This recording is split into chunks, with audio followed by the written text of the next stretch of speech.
नमस्कार मित्रों। और आज हम बात करेंगे यूजीसी की नई गाइडलाइन पे, जो कि कुछ दिन पहले ही जारी हुई और जिसको लेके काफी विरोध भी किया जा रहा है।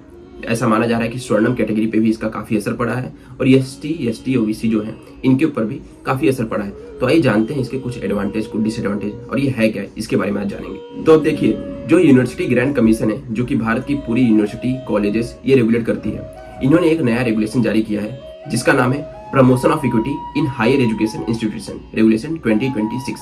तो अभी होता क्या है, अब ये रूल जो था ये 13 और 14 जनवरी को पास किया गया, जो कि एक्चुअली रिप्लेस करता है पुराने रूल को 2012 में जो कि किया गया था।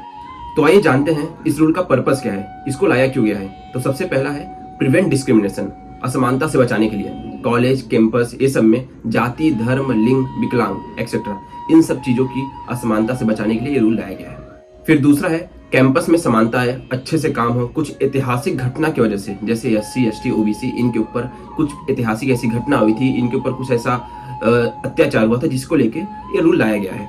अब करना क्या होगा, यूनिवर्सिटी और कॉलेज को उनको एक इक्वल अपॉर्चुनिटी सेंटर बनाना होगा, ईओसी का सेटअप करना होगा कॉलेजेस में, और वहां पे एक इक्विटी कमेटी भी होगी, वहां पे एक हेल्पलाइन नंबर भी होगा जहां पे डिस्क्रिमिनेशन से कंप्लेन जो आएंगे, जो भी आएंगे असमानता के कंप्लेन, उसको वहां पे डील किया जाएगा और उसको ऊपर पास किया जाएगा यूजीसी में।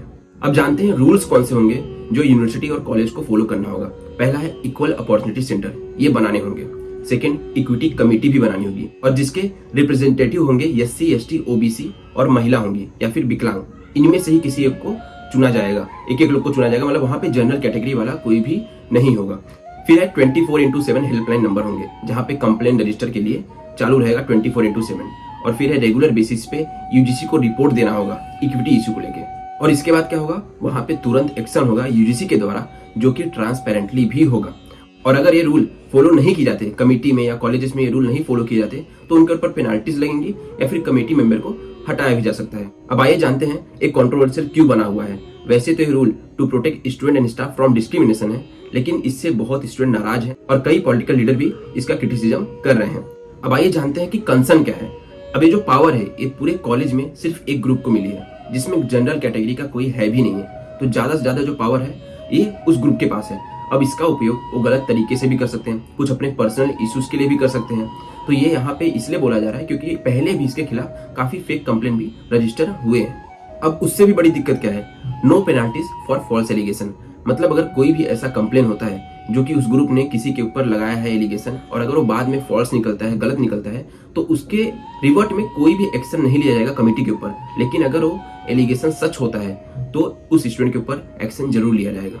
अब इसके ऊपर कुछ पॉलिटिकल लीडर का ये भी कहना है कि इससे छोटे वर्गों को जो है इंसाफ मिलने में काफी मदद मिलेगी। लेकिन कुछ का ये भी कहना है कि इससे एक नया ग्रुप फॉर्म कर लेंगे, उससे एक नई सोसाइटी बना लेंगे कॉलेजेस में ही, जो कि काफी बायस हो जाएगा। अब ये पॉलिटिकल मैटर इसलिए बना हुआ है क्योंकि UGC is regulatory body under the union ministry of education which lead by BJP government, इसलिए काफी इसके ऊपर पॉलिटिकल लीडर आपस में बहस कर रहे हैं। अब आइए जानते हैं इसके ऊपर विवाद होने का कुछ और कारण। जनरल कैटेगरी को ये लगता है कि ये जो रूल है ये वन साइडेड है, क्योंकि ये फोकस करता है एससी, एसटी, ओबीसी को, और इसकी जो कमेटी है इसमें भी कोई जनरल कैटेगरी का मेंबर या फिर जनरल कैटेगरी का पर्सन कोई भी नहीं रहेगा। तो इसलिए उनको लगता है कि ये जो पावर होगी एकदम वन साइडेड होगी और पूरी पावर उनके पास रहेंगी।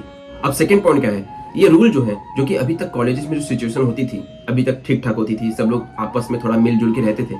लेकिन जब इस कमेटी के मेंबर कॉलेज या क्लास में बैठेंगे तो वहां पे पहले से भी ज्यादा डिस्क्रिमिनेशन का माहौल बन सकता है। और फिर क्या है, पावर्स आने के बाद इसका लोग गलत इस्तेमाल भी कर सकते हैं, कोई दूसरी तरह से भी इस्तेमाल कर सकते हैं, ये भी एक चिंता है। इससे कॉलेज में लोगों का एक दूसरे पे ट्रस्ट भी कम होगा। कोई अगर कमेटी मेंबर है और कोई एक जनरल कैटेगरी वाला है तो इनमें ट्रस्ट भी कम होगा और शांति भी खराब हो सकती है। फिर क्या है, जनरल कैटेगरी को ऐसा लगता है कि इससे उनकी इज्जत खोने का, करियर बर्बाद होने का हर समय डर बना रहेगा कॉलेज में। और फिर क्या है, जैसे पहले यूनिवर्सिटी एकदम फ्रीली चल रही थी, एकदम शांति से चल रही थी, अब ऐसा भी हो सकता है कि लगातार मॉनिटरिंग, लगातार हेल्पलाइन या रिपोर्टिंग, इन सब की वजह से यूनिवर्सिटी शायद से उतनी फ्रीली फिर नहीं चल पाएगी। हर समय इस चीज का डर या फिर इस चीज से कोई न कोई विवाद बना ही रह सकता है कॉलेज में। और फिर सबसे बड़ा पॉइंट क्या है, false and misuse complain. Criticism सबसे ज्यादा इसके ऊपर ही बना हुआ है, क्योंकि अगर कोई भी फॉल्स केसेस आते हैं या निकलते हैं तो इस पर कोई पेनाल्टी नहीं होती है, कोई भी एक्शन नहीं होता है कमेटी के ऊपर, लेकिन सही निकलने पे जनरल कैटेगरी पे एक्शन जरूर होगा। और इस पर विवाद है भी क्यों, आइए इसका एक्चुअल कारण जानते हैं। सबसे पहले मैं आपको सोर्स बता दूं, द वीक, एनसीआरबी और नियो पॉलिटिकल क्या कहता है इसके ऊपर, ठीक है। तो कितने केस ऐसे हैं जो कि फॉल्स निकल जाते हैं, ठीक है, जो कि सच है ही नहीं। न्यू पॉलिटिकल कहता है कि only 0.67% of SC/ST case true है। मतलब 0.67 के जो केसेस हैं वो ट्रायल में एक्सेप्ट हुए हैं कोर्ट में, बाकी सब रिजेक्ट हो गए हैं, और ये गवर्नमेंट का डेटा है। मतलब आप समझ रहे हैं, 1% से भी कम केसेस ऐसे हैं जो कि ट्रू निकलते हैं, बाकी सब फॉल्स निकल जाते हैं अकॉर्डिंग टू गवर्नमेंट डेटा। अब देखिए, बिहार में 6540 केसेस जो कि दलित के खिलाफ, जो कि उनके ऊपर अत्याचार हुए थे, वो रिकॉर्ड किए गए, लेकिन फाइंडिंग में सिर्फ 44 केस ही ट्रू निकले थे। उसके बाद 97 केसेस SC/ST के अगेंस्ट फाइल किए गए थे, लेकिन उसमें सिर्फ 2 केसेस ही ट्रू निकले।